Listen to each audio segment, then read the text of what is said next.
Something feels different today. Not that different, just different. The air smells the same. The house sounds the same. The clock still ticks like it always does. But Mom woke up earlier than usual. The sun wasn't even fully awake. Usually, she stretches. Usually, she rubs my ears. Usually, she sings that off-key song about me being the most handsome golden boy in the whole wide world. But today, she didn't sing. She just sat on the edge of the bed and looked at me. Not a quick look, a long one, like she was thinking, like she was deciding something. Then she smiled, soft, small, and she sighed. Not a sad sigh, not a happy one either, just heavy. I tilted my head. That usually fixes things. It didn't fix this. Now I'm in the car again, but the energy is different. No park ball excitement, no vet level panic, just quiet. The road hums beneath us.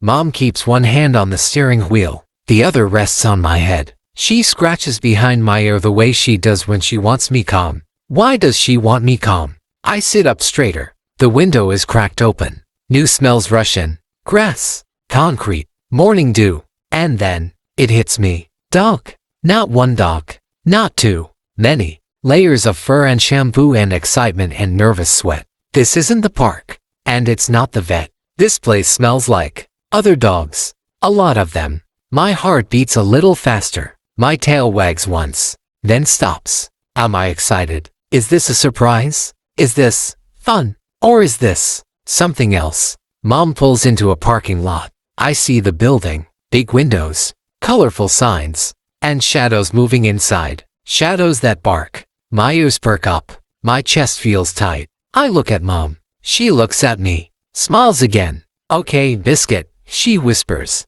Okay, what? I swallow. I don't know if I'm excited or scared, but whatever this is, it's about to begin. The building is big, bigger than the vet, bigger than the pet store. It has bright colors on the walls, paw prints painted on the glass. There are sounds inside, so many sounds. Mom opens my door. Cool air hits my nose. The scent is stronger now. Dog, energy, movement, excitement, nervousness. I step out slowly. My paws tap against the pavement. Mom adjusts my collar. She smooths down my fur like she does before visitors come over. Why am I being prepared? The door opens.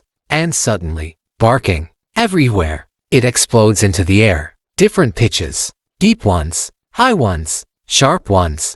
Excited ones. One sounds like a squeaky toy that swallowed another squeaky toy. Another sounds like thunder in a fur coat. My ears flatten. My tail hesitates.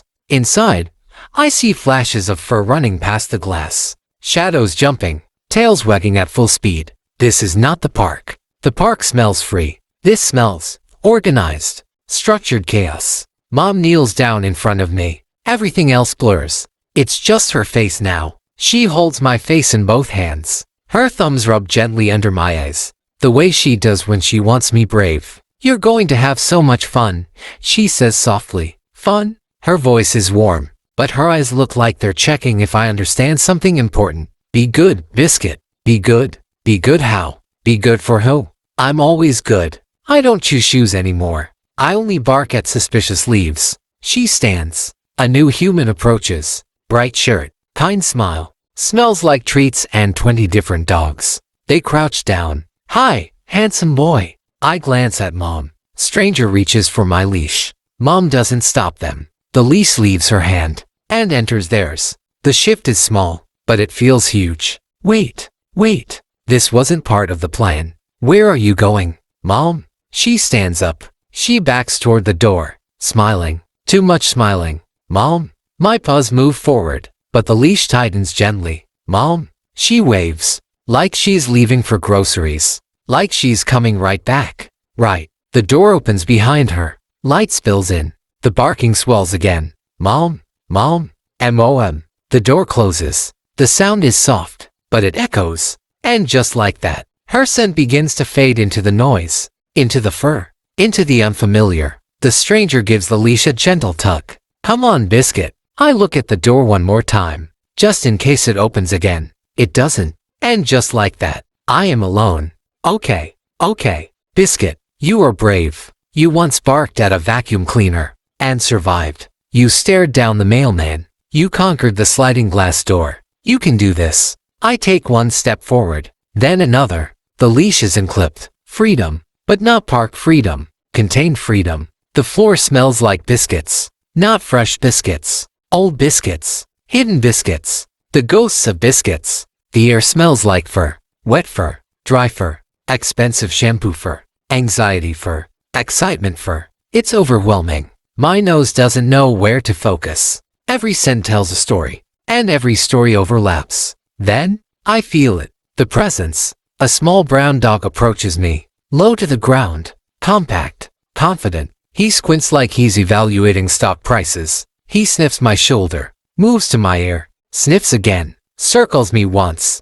Twice. His tail gives one slow wag. Then he stops directly in front of me. Well, he says, you smell expensive. Excuse me. I blink. Like, organic treats and emotional security. I don't know if that's an insult. Before I can respond, a shadow passes over us. Tall, calm, measured steps. A German shepherd. Glossy coat. Posture straight like he's in charge of security. He doesn't sniff. He doesn't circle. He just walks past. This is your first day, he says, without looking at me. It wasn't a question. It was a fact. How does he know? Is it my stance? My slightly too clean fur? The way I keep glancing at the exit? I try to stand taller. Maybe. I reply carefully. The small brown dog leans in. They can always tell. Tell what? I whisper. New energy. He says, you still smell like home. That lands heavier than I expect. The shepherd stops a few feet away, finally turns his head slightly. You'll adjust. Adjust to what? The barking, the rules, the absence. A tennis ball suddenly flies between us. Chaos erupts behind me. Two Labradors crash into each other like furry meteors. Someone yelps. Someone laughs. The brown dog hops backward. Welcome to the ecosystem, he says. Ecosystem. I turn slowly. Dogs are negotiating toys, forming alliances, testing boundaries. A Great Dane is drinking water like royalty. A Pomeranian is yelling at absolutely nothing. This isn't random. There's a system here, and spoken rules, silent ranks, and I am clearly the new intern. The shepherd begins walking again. Stay close to the walls at first, he says. Observe. Then he disappears into the movement. The brown dog nudges me. I'm Milo, he says casually. Biscuit, he nods. Of course you are. What does that mean? He smirks. Golden retrievers always have pastry names. That feels mildly offensive, but also accurate. A loud bark echoes from across the room. Everyone pauses for half a second. Just half. Then resumes. Milo leans toward me. That's Atlas. The tall one. The important one. Important? For what? I ask. Milo glances around dramatically. For knowing things. I swallow. Okay. New place. New rules. New pack. I inhale deeply. The scent of home is fading. The scent of this place is getting stronger. Maybe. That's how it starts. I'm led into a big play area. A giant room. Bigger than my imagination could handle. Sunlight streams through the windows, casting long shadows on the colorful mats. And then, I see them. Maybe 20 dogs. 20 dogs of every size, color, and fluffiness imaginable. They're running, chasing, wrestling, laughing. Yes, dogs laugh. I swear. A beagle leaps over a Labrador like it's a hurdle. Two dachshunds are yipping at each other like tiny firecrackers. Someone squeals barks, but it sounds almost like squeals. I freeze. My tail drops slightly. Then movement. A fluffy white poodle hops in front of me. Her fur bounces, eyes bright, tail like a flag waving hello. Hi, I'm Coco, she says. Hi, I manage. She tilts her head. What's your trauma? What? What? She gasps, hand to her mouth or paw. Technically. Oh, first day. You'll develop one. I swallow hard. Trauma. I glance around. The beagle just tripped over a Labrador and kept running. The Labrador rolled like it was part of some elaborate game. Chaos. Beautiful chaos. I take a careful step forward. Another dog, black and tan, scrappy-looking, zooms past me, squealing something that probably isn't meant for my ears. Milo nudges me. You'll survive. Just don't get attached to the squealers yet. Why not? I whisper. Training, he says cryptically. Another poodle, pink bow, sashes by, judging everyone. A corgi rolls by like royalty on wheels. I blink. Is this daycare? Or survival camp? Then a golden retriever, slightly older than me, bumps into me. Relax, he says. If you survive day one, you learn respect. Maybe even snacks. Snacks, that I can handle. I notice Atlas, the tall German shepherd from earlier, standing quietly on a platform like a watchtower. He doesn't run, doesn't bark, doesn't chase. He just watches. I feel his gaze. It's measuring.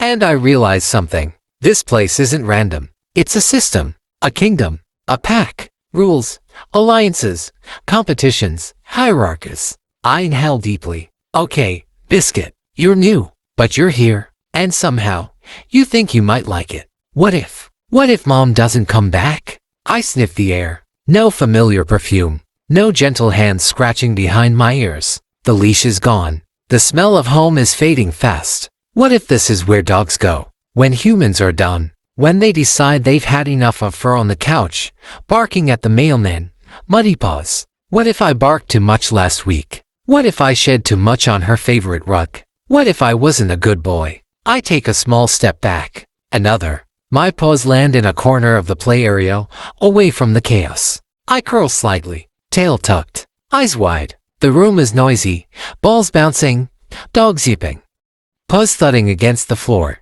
And I watch, observe, learn, try not to look scared. Some of the other dogs notice me. They sniff the air and move on. I feel invisible and relieved. A shadow falls over me. Atlas, the tall German shepherd. He sits beside me, not too close, not too far, just there, silent, solid, calm. She always comes back, he says. I tilt my head. You do? I whisper. He doesn't look at me. He doesn't need to. But the first day always feels like forever. I swallow. I feel a little of that truth settle in my chest. I sniff the floor again. The smell of home, a faint trace. The smell of this place, stronger. And maybe that's okay. Atlas nudges slightly against my shoulder. Not much, just enough. I let myself lean into it. Comfort from a stranger, a friend I haven't met yet. The chaos outside doesn't seem as loud. The fear doesn't feel quite so big. I close my eyes for a second. Breathe. 1, 2, 3. I think about Mom. She said she'd come back. Atlas believes it. Maybe I can too. Maybe this is just the beginning. Suddenly, a ball rolls to my paws. Not just any ball. A bright red, slightly chewed, squeaky thing. It rolls, stops, pauses, almost teasing me. Coco jumps in front of me. Rule number 1, she pants, eyes sparkling, tail a blur of excitement. If you're scared, run. I tilt my head. Run. I'm scared. Before I can ask why, she sprints, and instinct kicks in. My paws hit the floor, and then flight. We're off. The world becomes a blur of paws, fur, and sunlight through the windows. The shepherd Atlas joins in, muscles rippling, smooth, confident. 2 Labradors bolt past us, tails high and barking. And then, a tiny dachshund barrels by like a furry sausage on a mission. His little legs move 1,000,000 miles per second. He yips proudly. I can't help it. I bark. I'm laughing. I think dogs laugh. Right. I glance at Milo. He's midair, leaping over a frisbee like he's in a circus. This isn't chaos anymore. It's choreography. Every dog knows their step. Every jump. Every sprint. Every turn. And me. I'm part of it. Coco glances back. You're getting it. I feel something bubble in my chest. The fear. It's shrinking. The anxiety. It's twisting into something else. Fun. Pure and filtered fun. I race past Atlas. He doesn't slow. Doesn't bark. Just watches. Evaluates. Approves. We chase each other around a corner. The red ball flies into the air. A beagle jumps, snatches it mid-flight. A golden retriever squeals, that's me, and leaps after it. I twist, turn, dodge, tail wagging like a propeller. And suddenly, I realize, I'm laughing, I'm running, I'm alive. The corner of the room flashes by. I almost crash into a stack of plush toys. I swerve. Perfect landing. Coco is ahead. She's laughing too. Atlas glances back, nods once. You're learning, he says. Learning what? That fear doesn't have to stop you. That new places can be Playgrounds. That maybe. You belong here. I bark. I leap. The ball rolls back toward me. I grab it mid-chase. Victory tastes like slobber and squeaks. And for the first time today, I feel free. After all that running, all that barking, all that chaos, someone guides me into a quiet room. The door closes behind us. Immediately, it's different. Soft beds, lined up like little clouds. Low lights that make the room glow like sunrise. Gentle music drifts through the air. Not too loud, not too quiet. Perfect. I step in carefully. The floor is soft under my paws. Not rubber mats, not concrete. Soft, cozy, warm. I lie down, curl my paws under, and for the first time today, I exhale. Deep, long. The tension in my shoulders, gone. My heart slows. Maybe this place isn't scary. Maybe it's just new. Atlas, the German shepherd, curls up on the bed beside me. Not too close, not distant, just there. Steady, solid. I glance at him. What's your name? I whisper. He doesn't answer immediately. Just breathes. Calm, measured. Finally, Atlas, he says. Strong name. I nod. You'll need it, he adds, voice low, almost mysterious. For what? I ask, curiosity threading through my calm. For growing, he replies. I tilt my head. Growing? Yes, he says. You're new. You'll stumble. You'll fall. You'll bark at the wrong dog. You'll panic. You'll doubt. I feel my ears twitch. Yes, I think. That's exactly what I did today. You'll learn, he continues. You'll run. You'll play. You'll laugh. You'll chase balls. You'll even survive the squeakers. Squeakers. I shiver slightly at the thought, but the quiet moments, he says, nudging gently with his shoulder, the moments like this are just as important. This is where you remember who you are. Where you learn that the world isn't just chaos, it's also calm and safe. Even here, I close my eyes, nestle into the soft bed. Atlas exhales, slow, deep. I exhale too. For the first time today, I feel at peace. Maybe this isn't scary. Maybe it's just the beginning. The door opens, and my ears know before my eyes do. That sound, that familiar sound. Mom, I don't think I've ever moved that fast in my life. Tail helicopter activated. Full speed ahead. My paws hit the floor. Thump, thump, thump. Nothing else exists. Just me. Just Mom. She kneels down. Arms open. Smiling. Eyes sparkling. I crash into her like a golden missile. All my energy, all my fear, all my excitement explodes into her embrace. She laughs. Warm, soft, perfect. You did so good, she says, hugging me tight. Did I? I look around. Atlas watches from a distance, calm as ever. He nods once. A silent acknowledgement, you survived. Coco pops up from behind a stack of plush toys, bouncing on her paws. See you tomorrow, rich boy, she calls. Tomorrow. Wait, we're coming back. I tilt my head, processing. But before I can react, Mom clips my leash. I expect resistance. I expect to linger, to protest. But for the first time today, I don't resist. I walk toward her calmly, chest still pounding, tail wagging lazily now, spinning once, then twice. The room still buzzes with other dogs. Some bark, some chase toys, some yawn. But I'm in my bubble. Mom scratches behind my ears. You were brave, she whispers. I lick her hand. I sniff her jacket. I nuzzle her cheek. Yes, I was brave. Today, I faced fear. Today, I ran. Today, I discovered laughter in chaos. Today, I learned that leaving doesn't mean abandonment. Mom stands. I follow. And as we exit, I look back one last time. Atlas nods again. The pack watches. I feel proud, ready for tomorrow. The car feels different now. Not scary, not uncertain, just tired, happy tired. The kind of tired that makes your paws ache and your tail wag at the same time. Mom scratches my head gently. Did you make friends? She asks, voice soft and warm. I tilt my head thinking about Coco, Milo, Atlas. Even the squeaky little dachshund with legs too short for the chaos. Yes, I say. Not out loud, of course, but in my heart, in my tail, in the way my ears perk just slightly. Yes, I did. I learned something today. New places can smell strange. New places can sound overwhelming. New places can feel like abandonment, but sometimes they're just waiting for you to sniff around, to explore, to discover what's inside. I lean against mom's arm, nose brushing her hand. Being brave doesn't mean you're not scared. It means you sniff anyway. It means you step forward even when your paws shake, even when the smell of uncertainty is strong, even when your heart races like a drum in a parade. And sometimes, the thing you fear becomes the place you grow. I close my eyes. The soft hum of the engine, the warm sunlight spilling through the window, mom's hand on my head. I think about tomorrow. I'll run faster, chase farther, laugh louder, sniff deeper, grow braver. Because I know now, this world is bigger than the corner of the couch, bigger than the backyard, bigger than my fear, and it's waiting for me.